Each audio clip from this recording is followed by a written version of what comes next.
اعوذ باللہ من الشیطان الرجیم، بسم اللہ الرحمن الرحیم۔ آج کی جو سورہ مبارکہ ہے ہماری، وہ قرآن عظیم کی سب سے چھوٹی، لفظوں کے اعتبار سے سب سے چھوٹی سورہ اور 3 آیات پر مشتمل ہے۔ یقیناً آپ سمجھ گئے ہیں کہ یہ سورہ کوثر ہے۔ اور آپ سوچ رہے ہوں گے کہ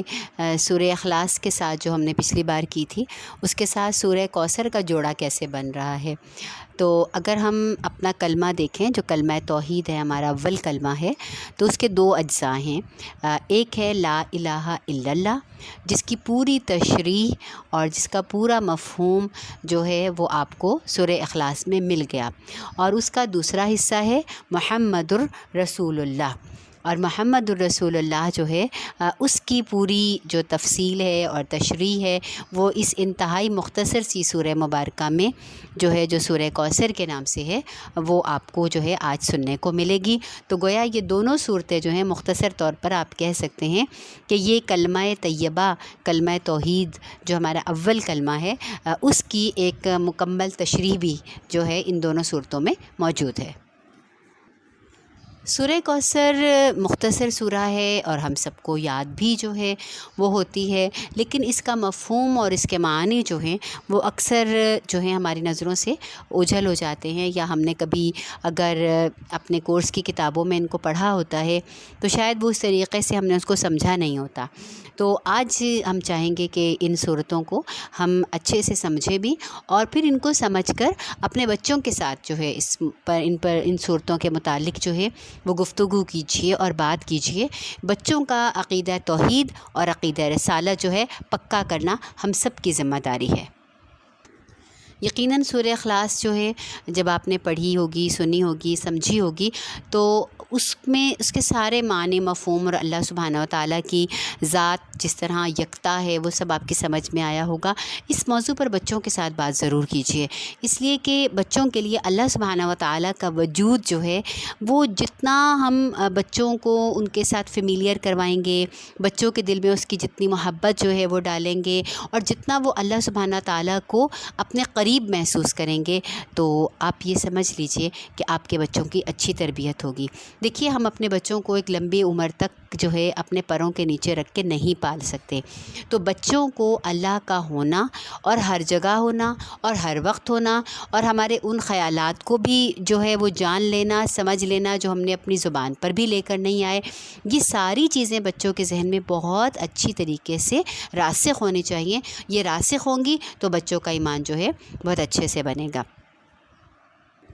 عقیدہ توحید کے بعد پھر دوسری چیز، جیسا کہ آپ سب کے علم میں ہے، عقیدہ رسالت ہے۔ اور عقیدہ رسالت آپ دیکھ رہے ہیں کہ موجودہ دور میں جس طریقے سے بار بار جو ہے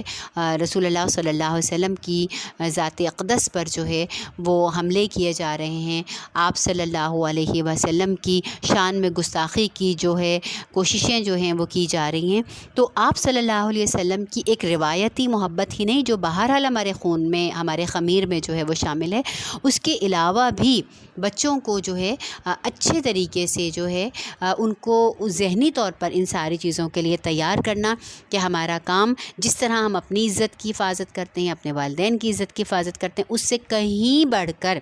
حضور اقدس صلی اللہ علیہ وسلم جو ہیں وہ اس بات کے مستحق ہیں کہ ہم ان کی عزت کی، ان کی ناموس کی حفاظت جو ہے وہ کریں۔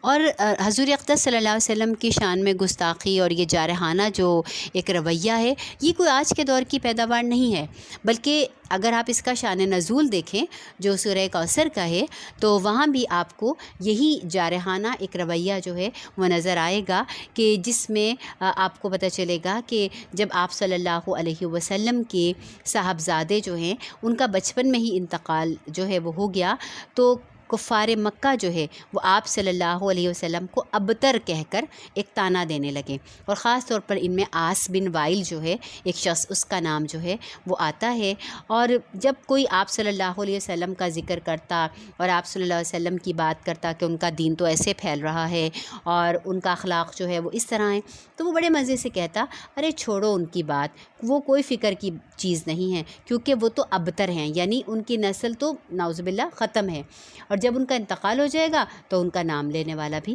کوئی نہیں رہے گا۔ تو جب کافروں کی یہ بدزبانی جو ہے وہ اس انتہا پر پہنچی۔ اور آپ ذرا اس سچویشن کو ذرا دیکھیے کہ حضور اقدس صلی اللہ علیہ وسلم کی نرینہ اولاد جو ہے، آپ صلی اللہ علیہ وسلم ان کو جوان ہوتا، ان کو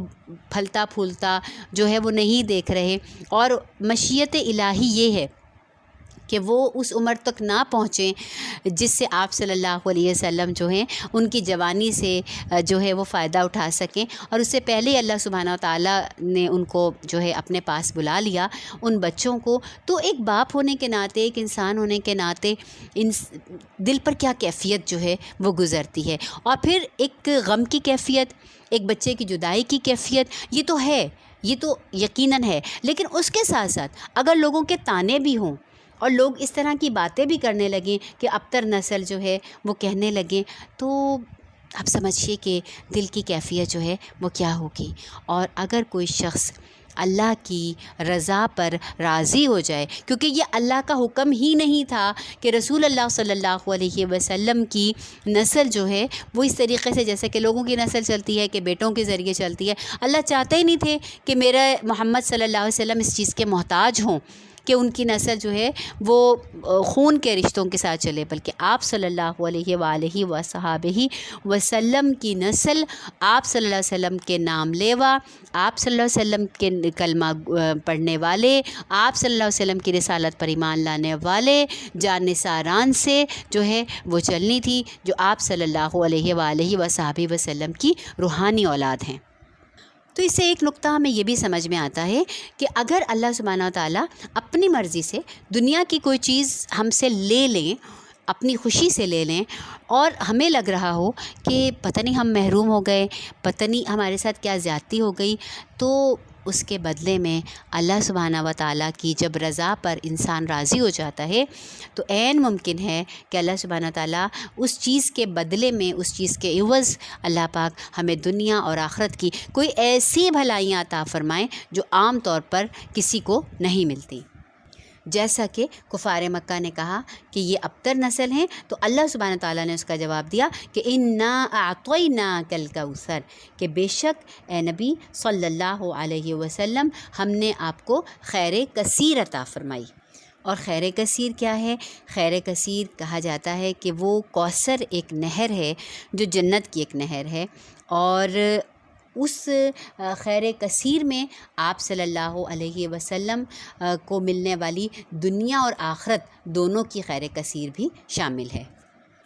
ایک اور روایت میں آتا ہے کہ ایک بار صحابہ کرام کے ساتھ رسول اکرم صلی اللہ علیہ وسلم مسجد میں تشریف فرما تھے، تو یکا یک آپ صلی اللہ علیہ وسلم پر وحی والی کیفیت جو ہے وہ طاری ہوئی، اور اس کے بعد جب آپ اس وحی کی کیفیت سے نکلے تو ہنستے ہوئے آپ صلی اللہ علیہ وسلم نے اپنا سر مبارک اٹھایا۔ صحابہ نے کہا یا رسول اللہ صلی اللہ علیہ وسلم ہنسنے کا کیا سبب ہے؟ فرمایا پتہ ہے مجھ پر اس وقت ایک ایسی صورت نازل ہوئی ہے، اور آپ نے بسم اللہ کے ساتھ سورہ کوثر پڑھی، اور فرمایا معلوم ہے کوثر کیا ہے؟ کہا اللہ اور اس کا رسول بہتر جانتے ہیں۔ فرمایا یہ ایک نہر ہے، یہ جنت کی نہر ہے جس کا میرے رب نے مجھ سے وعدہ فرمایا ہے، جس میں خیر کثیر ہے، اور وہ حوض ہے جس پر میری امت قیامت کے روز پانی پینے کے لیے آئے گی، اور اس کے پانی پینے کے برتن آسمان کے ستاروں کی تعداد میں ہوں گے، اور اس وقت بعض لوگوں کو فرشتے حوض سے ہٹا دیں گے تو میں کہوں گا میرے پروردگار یہ تو میری امت ہے۔ اللہ تعالیٰ فرمائیں گے اے نبی صلی اللہ علیہ وسلم آپ کو نہیں معلوم کہ ان لوگوں نے آپ کے جانے کے بعد کیا نیا دین اختیار کر لیا۔ یعنی ہو سکتا ہے کہ یہ لوگ اسلام سے پھر گئے، یا پھر ہو سکتا ہے کہ ان کا اسلام جو ہے وہ اس میں اخلاص نہیں تھا اور یہ نفاق کے ساتھ جو ہے وہ اسلام لانے والے تھے، یا ہو سکتا ہے کہ رسول اقدس صلی اللہ علیہ وسلم جو شریعت اور جو طریقہ اپنا دنیا میں چھوڑ کر گئے ہیں اس کے بعد لوگوں نے ایسی بدعات جو ہیں وہ ایجاد کر لیں کہ جس سے طریقہ جو ہے وہ آپ صلی اللہ علیہ وسلم کا اس سے ہٹ گئے۔ تو کہا کہ ایسے لوگ بظاہر تو مسلمان ہوں گے، لیکن جب یہ لوگ جو ہیں حوض کوثر پہ پانی لینے کے لیے جائیں گے تو فرشتے ان کو جھٹک جھٹک کر وہاں سے اس پانی کو پینے سے دور کر دیں گے۔ لیجیے پہلی آیت میں تو اللہ تعالیٰ نے کوثر، خیر کثیر اور وہ جنت کی نہر اس کا سارا تذکرہ کر دیا، لیکن اس کے فوراً بعد اللہ سبحانہ و تعالیٰ کا ایک سمجھیے کہ آیا کہ پھر جب ہم آپ کو یہ نعمت دینا اے پیغمبر صلی اللہ علیہ وسلم، تو پھر اب آپ کی بھی تو کچھ ذمہ داری ہے، اب آپ نے بھی تو اس کا شکریہ جو ہے وہ ادا کرنا ہے، اور شکریہ کی کیا صورت ہے؟ فَصَلِّ لِرَبِّكَ وَانْحَرْ، آپ کیا کیجئے؟ آپ نماز پڑھیے اپنے رب کے آگے اور قربانی کیجئے۔ اور دیکھیے نماز اور قربانی ان دونوں عبادتوں کا جو ہے یہاں پہ ریفرنس دینے کا مطلب کیا ہے کہ ایک میں آ رہی ہے بدنی عبادت اور ایک میں آ رہی ہے مالی عبادت۔ گویا شکر ادا کرنے کے دو طریقے ہیں، ایک طریقہ کیا ہے کہ اللہ کے آگے سربہ سجود ہو جائیں اور نماز پڑھیں، اس کے آگے سجدہ کریں اور اس کا شکر ادا کریں، اور دوسرا جو ہے کیا ہے کہ اللہ سبحانہ تعالیٰ نے جو ہمیں وسعت دی ہے، جو رزق دیا ہے، جو مال دیا ہے، اس مال کو جو ہے وہ اللہ کی راہ میں خرچ کریں۔ اور یہاں پر لفظ آیا ہے ونحر، نحر جو ہے نا وہ اونٹ کی قربانی کو کہا جاتا ہے، اور آپ کو پتہ ہے کہ عربوں کے لیے اونٹ کی کیا حیثیت تھی اور اونٹ کس قدر ان کے لیے قیمتی جانور تھا، اور آج بھی اگر آپ دیکھیں تو انتہائی مہنگا جو ہے وہ اونٹ دستیاب ہوتا ہے، تو یعنی کہا کہ اعلیٰ سے اعلیٰ جو ہے وہ قربانی جو ہے وہ پیش کریں، جس کے لیے نہر کا لفظ جو ہے وہ استعمال کیا گیا ہے۔ اچھا، اور یہ دونوں عبادتیں اور یہ دونوں شکرانے کے طریقے فصلی نماز پڑھیں اور ونہر، ان کے بیچ میں ایک لفظ ہے جو ان کو کنیکٹ کر رہا ہے، وہ کیا ہے؟ لربکا، یعنی یہ نماز بھی اور یہ قربانی بھی بتوں کے نام کی نہ ہو، کسی اور کے شکریہ کے لیے نہ ہو، بلکہ یہ خالص قربانی جو ہے وہ اللہ کے لیے ہو، جس میں وہ ایک اور جو ہے جہاں پہ قربانی کا ذکر آتا ہے قرآن کریم میں تو آتا ہے نا، ان الصلاۃ ونسکی ومحیای ومماتی للہ رب العالمین، کہ بے شک میری نماز، بے شک میری قربانی، یہ سب جو ہے اللہ رب العالمین کے لیے ہے، بلکہ اس سے بھی بڑھ کر میرا تو جینا مرنا بھی جو ہے وہ رب العالمین کے لیے ہے۔ اور پھر اللہ سبحانہ و تعالیٰ نے آپ صلی اللہ علیہ وسلم کو پہلے انعام سے نوازا، انا اعطیناک الکوثر کہہ کے، پھر آپ صلی اللہ علیہ وسلم سے کہا کہ بھئی جب آپ کو ہم اتنا نواز رہے ہیں، خیر کثیر دے رہے ہیں، تو آپ کا کام کیا ہے کہ آپ نماز پڑھیے، آپ مال خرچ کیجئے اللہ کے لیے، اور پھر آپ ایسا لگتا ہے کہ وہ جو آخری آیت ہے نا، ان شانئک هو الابتر، کہ وہ لفظ جس کے ساتھ کافروں نے میرے محمد صلی اللہ علیہ وسلم کے سینے کو دکھ پہنچایا، جس لفظ کے ساتھ کافروں نے میرے آقا محمد مصطفیٰ صلی اللہ علیہ وآلہ وصحبہ وسلم کو اذیت دی، اللہ نے اسی لفظ کو محفوظ کر کے قرآن کے اندر لکھ کے کہا ان شانئک هو الابتر، اے محمد صلی اللہ علیہ وسلم آپ کیوں ابتر ہوتے؟ آپ نہیں، بے شک آپ کا دشمن ہی جڑ کٹا رہے گا، آپ کا دشمن ہی بے نام و نشان رہے گا۔ اب ذرا غور کیجئے کہ پوری دنیا کے چپے چپے پر رسول اللہ صلی اللہ علیہ وسلم کا نام نامی 5 وقت اللہ کے نام کے ساتھ میناروں پر پکارا جاتا ہے، اشہد ان لا الہ الا اللہ واشہد ان محمد رسول اللہ۔ اور پھر آپ دیکھیے کہ ایمان ہی مکمل نہیں ہے، اللہ نے اس شخص کے ایمان کو ہی ریجیکٹ کر دیا جو صرف لا الہ الا اللہ کہتا ہے۔ اگر لا الہ الا اللہ کے ساتھ محمد الرسول اللہ جو ہے اس کو تسلیم نہیں کرو گے تو ایسا ایمان اللہ کے ہاں قابل قبول نہیں ہے۔ پھر رسول اقدس صلی اللہ علیہ وسلم کو شفاعت کبریٰ، مقام محمود جو ہے اس پہ کھڑے ہونے کا اعزاز جو ہے وہ حاصل ہوگا۔ تو ذرا سوچئے کہ وہ عظیم شخصیت کہ جن کا بچہ جو ہے وہ دنیا سے چلا جاتا ہے، ساری نرینہ اولاد اللہ کو پیاری ہو جاتی ہے اور لوگ ان کو طعنے تشنیع دیتے ہیں، اب ان کا نام نامی، ان کی ذات اقدس جو ہے وہ دنیا کے اندر جو ہے وہ نہ صرف موجود ہے بلکہ جگمگا رہی ہے، اور ایسے نام لیوا ہیں لوگ اللہ اور اللہ کے رسول صلی اللہ علیہ وسلم کے کہ بعد از خدا بزرگ تو ہی قصہ مختصر، کہ بس ہمارے لیے تو اللہ اور اللہ کا رسول صلی اللہ علیہ وسلم جو ہیں وہ کافی ہیں، اور اللہ کے رسول صلی اللہ علیہ وآلہ وصحبہ وسلم کی زندگی ہمارے سامنے نہ ہو، ان کا طریقہ جو ہے وہ ہمارے سامنے نہ ہو تو کیا ہے، ہماری تو شریعت ہی مکمل جو ہے وہ نہیں ہوتی۔ تو اس کے مقابلے میں آپ دیکھیے کہاں گئے وہ جن کا اتنا لمبا چوڑا خاندان تھا، کہاں گیا وہ کعب بن اشرف، کہاں گیا وہ عاص بن وائل، کہاں گئے وہ عقبہ، وہ عتبہ، وہ شیبہ، کہاں گیا ان کا وہ سارا خاندان؟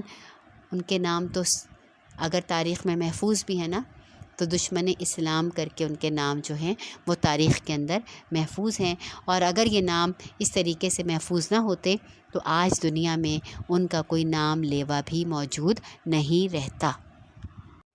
مختصراً جو بات سمجھنے کی ہے وہ یہ ہے کہ دنیا میں آنے والی آزمائشیں، دنیا میں ہونے والے نقصانات، اگر انسان اللہ کی راہ میں کھڑا ہوا ہے اور صراط مستقیم پر وہ موجود ہیں تو پھر اس سے اس کو ڈرنا نہیں چاہیے، خوفزدہ نہیں ہونا چاہیے، مایوس نہیں ہونا چاہیے۔ اللہ تعالیٰ اس کی کمپنسیشن جو ہے اس کو کہیں نہ کہیں سے کر دیتا ہے۔ دوسری بات یہ سمجھ میں آئی ہمیں کہ جب ہمیں اللہ کی طرف سے کوئی انعام ملے، جب اللہ کی طرف سے کوئی بھلائی ہمیں پہنچے تو ہمیں اپنے جسم کے ساتھ، اپنی جسمانی قوتوں کے ساتھ، اور اللہ تعالیٰ نے جو ہمیں مال دولت یا جو بھی کچھ دیا ہے اس کے ساتھ مل کر اللہ کا شکرانہ جو ہے وہ ادا کرنا چاہیے۔ تیسری بات یہ ہمیں سمجھ میں آئی کہ اگر دنیا میں تو ہر قسم کے لوگ موجود ہیں، وہ اپنے بھی ہو سکتے ہیں، وہ پرائے بھی ہو سکتے ہیں، وہ اگر ہمیں کسی بات کا طعنہ دیں، وہ کسی بات پہ جگر کو چھلنی کریں تو پھر اس سے اپنے دل کو میلا نہیں کرنا چاہیے، اور اس چیز پہ گھبرا کر خوفزدہ ہو کر جو ہے وہ بیٹھ نہیں رہنا چاہیے، بلکہ اگر آپ صراط مستقیم پر کھڑے ہیں تو پھر آپ کا عزم، آپ کا حوصلہ پہاڑوں کی طرح ہونا چاہیے، چلتے جائیں، اور انشاءاللہ تعالیٰ اللہ سبحانہ و تعالیٰ جو ہے وہ آپ کی مدد کرنے پر نہ صرف یہ کہ قادر بھی ہے، بلکہ اللہ تعالیٰ ان تمام لوگوں کے جو طعنے ہیں اور جو ان کے جگر چھلنی کرنے والی باتیں ہیں ان کا جواب دینے کے لیے بھی اللہ کافی ہے، کیونکہ ہمارے لیے اللہ ہی کافی ہے۔ اللہ وہ ہستی ہے جو کبھی بھی اکیلا نہیں چھوڑتا۔ بے شک کچھ آزمائش کی گھڑیاں، کچھ چیزیں ہمارے اوپر ضرور آتی ہیں، لیکن اللہ سبحانہ و تعالیٰ جو ہے اس کی رحمت جو ہے اس سے کبھی مایوس نہیں ہونا چاہیے، کہ جیسا کہ رسول اقدس صلی اللہ علیہ وسلم کی جب نرینہ اولاد دنیا سے گئی تو جو کیفیت تھی آپ صلی اللہ علیہ وسلم کی، تو آپ نے دیکھا کہ اس چیز کے بدلے، اس کے عوض پھر اللہ سبحانہ تعالیٰ نے اپنی کیسی کیسی نعمتوں کے ساتھ آپ صلی اللہ علیہ وسلم کو نوازا۔ تو دعا ہے اللہ سبحانہ تعالیٰ سے کہ ہماری زندگی میں بھی جو کمی بیشی ہے، جو مسئلے مسائل ہیں، ہم ان سے مایوس نہ ہوں، بلکہ اللہ ہے نا، اللہ سنبھال لے گا نا، اور کوئی اللہ کے خزانے سے وہ چیز ختم تو نہیں ہو گئی، تو بس اللہ ہمارے لیے کافی ہے۔ حسبنا اللہ و نعم الوکیل، نعم المولا و نعم النصیر۔